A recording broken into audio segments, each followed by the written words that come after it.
Bem-vindos ao podcast de Clínica Médica da Universidade Federal Fluminense. Meu nome é Ronaldo Gismondi. Eu lembro a todos que esse material é destinado exclusivamente a médicos e estudantes de medicina e não deve ser utilizado por profissionais de outras áreas. O tema da discussão de hoje é a hipercalcemia ocasionada por tumores malignos. Acredita-se que 20 a 30% dos pacientes com câncer possam ter hipercalcemia em algum momento da sua doença, tanto no diagnóstico, e ela melhora com o tratamento, quanto nas fases finais, em que o doente já está em cuidados paliativos. Há dois mecanismos que podem causar hipercalcemia nessa situação. O mecanismo mais comum é quando o tumor secreta uma substância que provoca o aumento da reabsorção óssea do cálcio.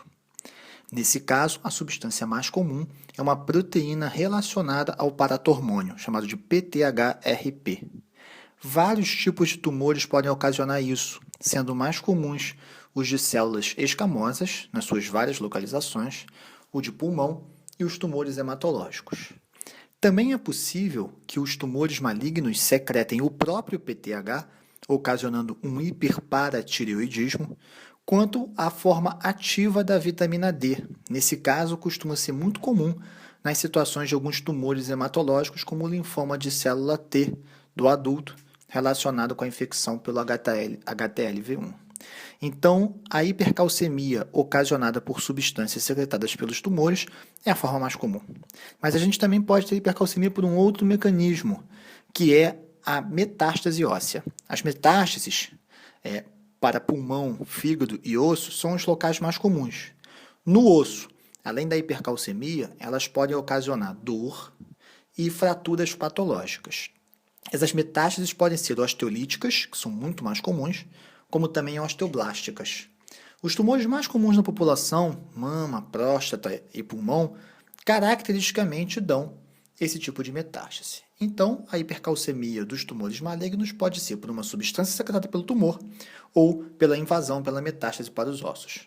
O paciente com hipercalcemia vai apresentar desorientação, mas principalmente um rebaixamento do nível de consciência, estupor, torpor, uma poliúria por uma incapacidade do rim de concentrar a urina e com isso vai haver desidratação e manifestações gastrointestinais, como náuseas, vômitos, anorexia e constipação.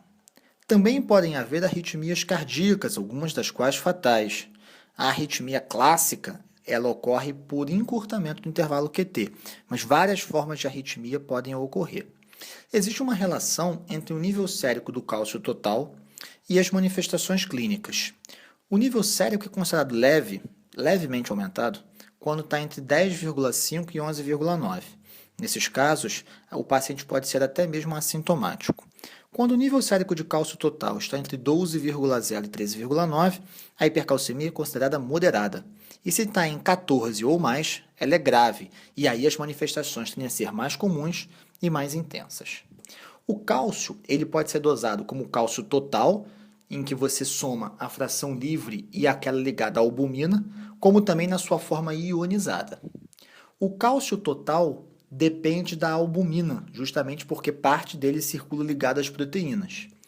Em geral, como regra prática, como é que a gente faz? Cada 1 ponto de albumina abaixo de 4, você soma 0,8 no cálcio total dosado. Existe uma fórmula para isso, ela está disponível nos slides que vocês estão assistindo. Você também pode dosar o cálcio iônico diretamente, que é a sua fração livre e ativa, e aí não precisa da correção pela albumina. Sempre que você estiver com um paciente com hipercalcemia, além do cálcio total ou do ionizado e da albumina, no caso do cálcio total, também é importante dosar o fósforo, a vitamina D e o PTH. O principal tratamento para a hipercalcemia é a hidratação. Ela deve ser feita inicialmente com soluções cristalóides e o volume de infusão pode chegar a 200 ou até 500 ml por hora. Essa hidratação tem por objetivo corrigir a hipovolemia da poliúria e melhorar a chegada do cálcio no rim e a sua excreção.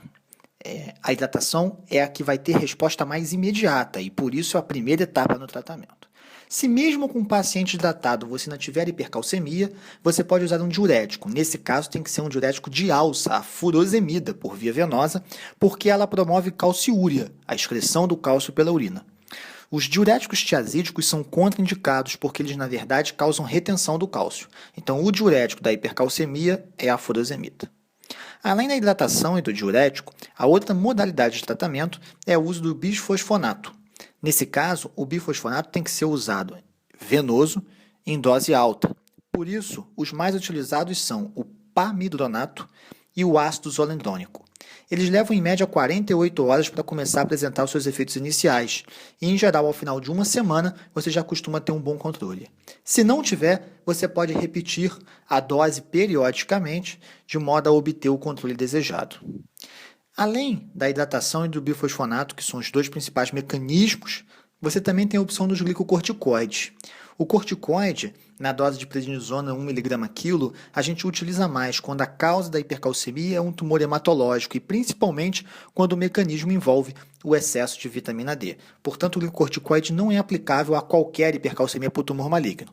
A hidratação e o bifosfonato não. Tumor maligno com hipercalcemia, hidratar, depois que hidratar, associado ao diurético de alça e fazer o bifosfonato. Esse tratamento costuma resolver a maior parte dos pacientes, se não totalmente,